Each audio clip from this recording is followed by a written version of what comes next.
An avoidant can date 10 new people and still be emotionally loyal to one. Avoidance. Don't replace people the way securely attached or anxious people do, because what they seek after a breakup isn't intimacy, it's regulation. When an avoidant moves on quickly or seems surrounded by options, it's easy to assume you were interchangeable. But that assumption misunderstands how their nervous system works. Avoidance replace stimulation, not connection. New faces, novelty, flirtation, attention. These things lower their internal tension without requiring emotional exposure. They don't threaten autonomy, they don't ask for depth, they don't reflect the avoidant back to themselves.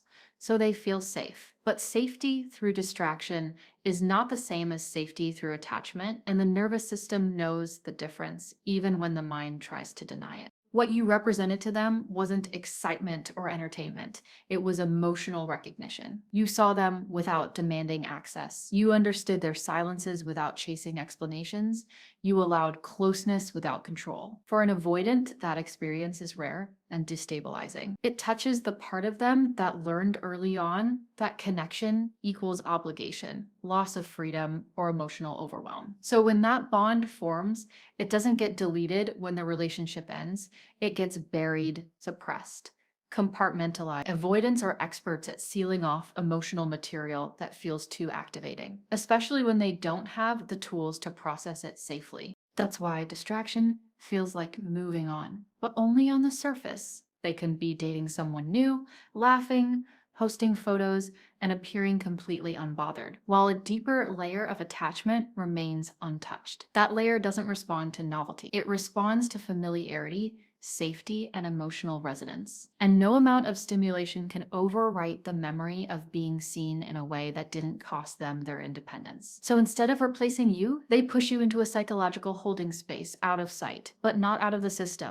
This is also why avoidants often seem calm immediately after separation and unsettled later. At first, distraction works. Their system relaxes because the perceived threat, emotional closeness, is gone. But as time passes and novelty fades, the buried material starts to resurface, not as longing in the romantic sense, but as comparison, emptiness, or a vague sense that something meaningful is missing. They may not consciously think of you as the one, but their body remembers the regulation you provided. And bodies don't forget what helped them feel safe without pressure. So if you ever wondered how they could appear to replace you so easily, understand this: what they found elsewhere was relief, not replacement. You weren't competing with other people. You were in a different category entirely. And when distraction runs out, as it always does, the unresolved attachment doesn't disappear. It waits quietly, persistently, because emotional recognition isn't something an avoidant can displace no matter how hard they try. If you were forgettable, they wouldn't keep measuring everyone against you. Avoidants rarely sit down and consciously think, this person isn't you. Comparison for them doesn't happen at the level of thoughts. It happens at the level of sensation. Their nervous system quietly scans for familiarity, ease, and emotional rhythm. And when it doesn't find it, something feels off. They may not name you, but they feel the absence of what you provided. Conversations feel louder or emptier. Affection feels either intrusive or shallow. The connection looks right on paper, but doesn't land the same in the body. And because avoidants are trained to distrust emotional discomfort, they don't interpret this as missing you. They interpret it as boredom, incompatibility, or something not clicking. What makes this comparison powerful is that it's unintentional. You're not being actively remembered. You're being referenced. Your presence established a baseline for what felt safe without pressure. You didn't overwhelm their autonomy, but you also didn't feel emotionally vacant. That balance is extremely difficult for avoidants to find again, and they often don't realize why. They assume the issue is the other person, the timing, or their mood, but what they're actually responding to is the contrast between stimulation-based connection and emotionally regulated connection. One excites the system briefly, the other soothes it. And once the nervous system has experienced soothing without control, it becomes harder to tolerate substitutes. This is why avoidants often cycle through people who look different but feel oddly similar and still feel unsatisfied. They may chase chemistry, intensity, or surface compatibility, only to notice that the connection doesn't deepen the same way. There's less emotional resonance, less calm, less of that quiet sense of being understood without being exposed. They don't say you understood me better, but their system registers the loss of that understanding. And because avoidants are more comfortable with suppression than reflection, they push past the discomfort instead of exploring it. The comparison becomes most apparent during moments of emotional stress. When life gets heavy, when they feel misunderstood, or when intimacy starts to form again, they notice the difference more clearly. You may come to mind not as a memory, but as a feeling, how interactions with you felt simpler, safer, less demanding. This doesn't mean they suddenly want reconciliation. Avoidants don't jump from comparison to action, but it does mean the new connection never fully replaces the old imprint. It exists alongside it, always slightly misaligned. So when you hear that they've moved on or are seeing someone else, understand that replacement and comparison are not opposites for avoidance. They coexist. They can be with someone new and still be unconsciously measuring emotional depth, safety, and resonance against what they once had with you. And if you truly were replaceable, there would be no internal reference point at all. The fact that comparison exists, even silently, is proof that what you represented left a mark they haven't been able to erase. Anyone can activate attraction. Very few activate vulnerability. Attraction is easy for avoidance. Chemistry, flirtation, and novelty don't ask them to lower their guard, they let them stay in control. Vulnerability is different. Vulnerability requires the nervous system to relax, to stop scanning for exits, to tolerate being seen without immediately protecting itself. That's why most connections and avoidant forms stay on the surface. They can enjoy the interaction, even feel drawn to the person while keeping their emotional core untouched. But with you, something shifted. You didn't just interest them, you softened them, and softness is not something avoidants experience often or casually. Their soft side emerges only when they feel safe without feeling trapped. You didn't push past their boundaries or demand emotional proof. You allowed closeness to unfold without interrogation. That subtlety matters more to an avoidant than grand gestures or intense declarations. When they sense they could relax around you, their defenses lowered, not dramatically, but enough for real attachment to form. That's the part they struggle to replicate. New connections may be exciting, but they don't disarm the same internal alarms. The avoidant stays alert, performing or managing the bond instead of inhabiting it. What makes this especially difficult for them is that they often don't recognize vulnerability as something valuable until it's gone. In the moment, softness feels risky.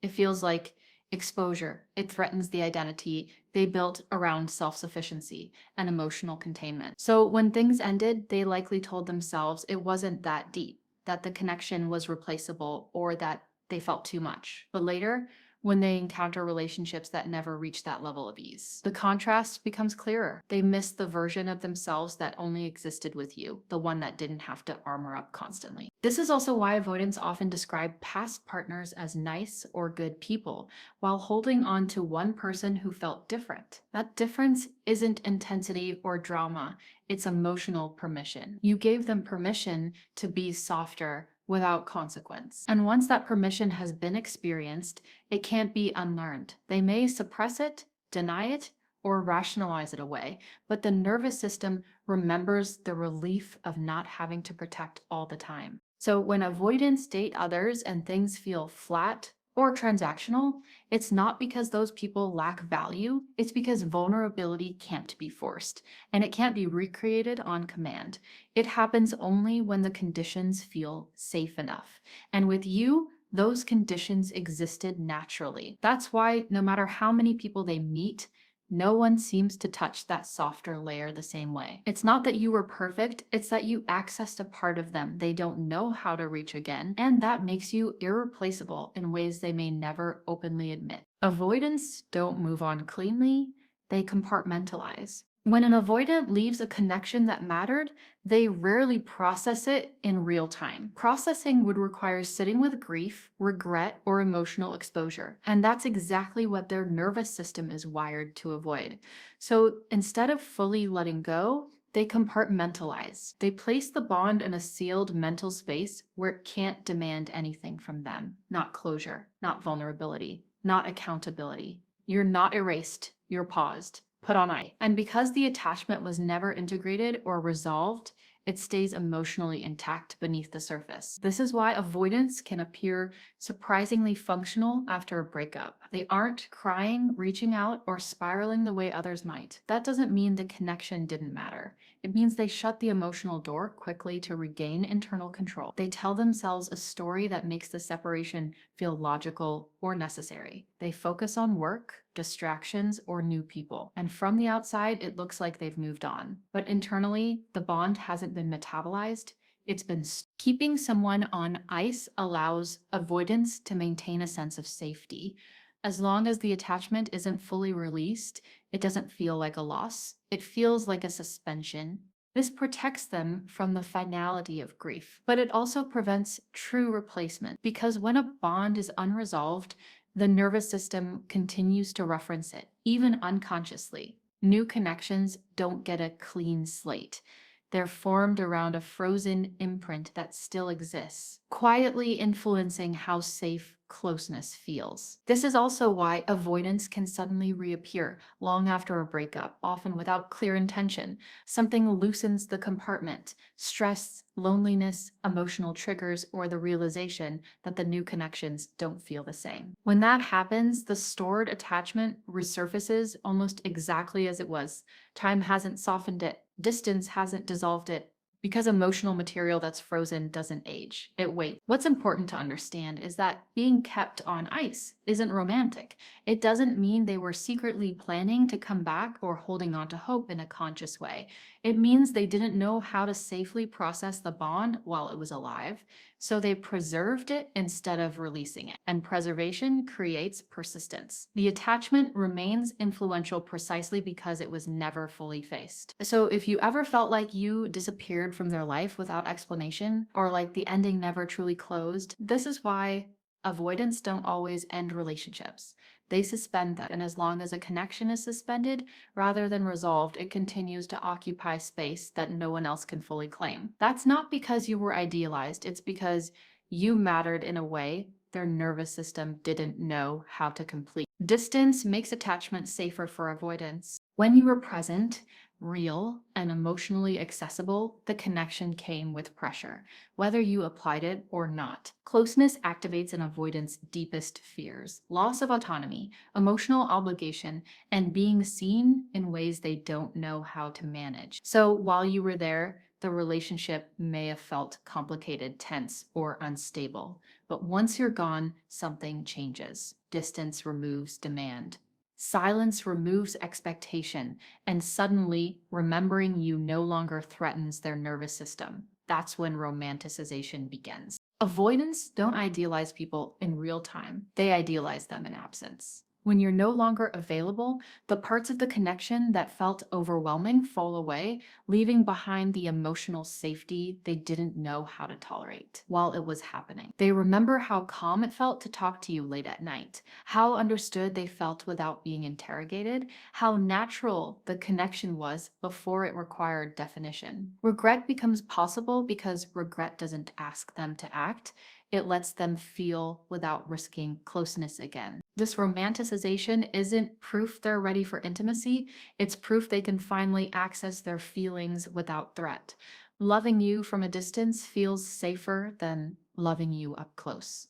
In memory, you don't need reassurance. You don't have need, you don't reflect their avoidance back to them. So the bond becomes warmer in hindsight than it ever was in real time. And because avoidants are more comfortable with internal experience than external emotional negotiation, the version of you that exists in memory can feel more manageable than the real relationship ever did. What makes this particularly painful is that the avoidant may never communicate this shift. They don't suddenly reach out and confess how much you meant. Instead, the romanticization lives privately in thoughts, comparisons, moments of quiet reflection. They might listen to songs that remind them of you, revisit shared places in their mind, or feel a pang when they realize no one else evokes the same emotional ease. But they keep it contained. Expressing it would require vulnerability, and vulnerability would collapse the distance that made the feeling safe. So when you wonder why they seemed cold while you were together but nostalgic once you were gone, understand that it wasn't because you became more valuable later. It's because distance removed the nervous system threat. You didn't change, the conditions did. And that's why avoidants often miss people deeply without ever returning to them. Romanticizing you allows them to honor the bond without confronting the work intimacy requires. And that paradox, missing you more when you're unreachable, is one of the clearest signs that you were never replaceable, only too close to feel safe. What you had wasn't chemistry, it was regulation. Most people assume connection is built on attraction, compatibility, or shared interests. For avoidance, the most powerful bond is something far quieter: nervous system regulation. With you, their system didn't stay in fight or flight. They didn't feel constantly monitored, corrected, or emotionally cornered. They could exist without performing or defending. That internal calm is rare for avoidance, and once experienced, it becomes a reference point they don't consciously forget, even if they try to replace it with something louder. When avoidants enter new relationships, they often chase chemistry because it feels familiar and controllable. Intensity keeps things external. It gives them something to focus on without requiring emotional surrender. But chemistry fades. Novelty settles. And when that happens, what's left is the emotional structure of the connection. This is where the difference becomes undeniable. The dynamic they had with you wasn't built on chasing or proving. It was built on ease. And ease is not something avoidants know how to intentionally create. Recreating that dynamic would require them to show up differently. It would mean tolerating closeness without pulling away, allowing emotional presence without shutting down, communicating instead of disappearing. In other words, it would require growth. So instead of recreating the dynamic, they unconsciously avoid it. They choose partners who either don't get close enough to require regulation or who pursue so intensely that the avoidant never has to soften. Either way, the nervous system stays defended. This is why new relationships often feel either underwhelming or overwhelming to avoidants. They swing between boredom and pressure, never landing in the quiet middle where true connection lives. And they don't always understand why. They might say, something's missing, or it's just not the same, without being able to articulate what made it different with you. But the difference wasn't magic, it was balance. You didn't abandon yourself to connect, and you didn't abandon them to protect yourself. That balance regulated both sides. Because they can't recreate the dynamic without confronting their own avoidance. You become a fixed point in their emotional history. Not idealized as perfect, but remembered as distinct. The relationship stands apart from others because it felt stable without being suffocating. And stability without control is the one thing avoidants crave and fear at the same time. So when they move on and yet seem unsatisfied, it's not because they haven't found someone better. It's because they haven't found a dynamic that feels as safe. And until they learn how to co-regulate rather than self-protect, they'll keep circling connections that stimulate them, but never fully replace the one that actually settled their nervous system. If you were truly replaced, they wouldn't still be watching. Avoidants rarely check in directly. Reaching out would require vulnerability, clarity, and the risk of reopening emotions they worked hard to contain. So instead, they monitor from a distance, quietly, indirectly. They notice your online presence, your absence, your changes. They ask mutual connections without seeming curious. They register when you go silent or when you seem happy. This kind of watching isn't about control or obsession. It's about unresolved attachment that doesn't know how to move forward or fully let go. Monitoring allows avoidants to maintain emotional proximity without exposure. They can feel connected without being seen, as long as they know you're still out there, still accessible in some abstract way. The attachment doesn't feel final. This keeps their nervous system regulated. Total loss would require grief, and grief would demand emotional processing they don't feel equipped to handle. So they stay on the edge of your life, not stepping in, but not fully stepping away. What's important is that they don't monitor everyone. Most people disappear from an avoidance internal world once the connection ends. Curiosity fades quickly when the bond was shallow or purely situational. But when a connection mattered, when it reached emotional depth, the system resists closure. Watching becomes a compromise between attachment and avoidance. They don't have to talk to you, explain themselves, or risk rejection. They just need to know where you are. This behavior often intensifies when you stop reacting. Silence from you can activate something unexpected. Without feedback, the avoidant loses control over the narrative.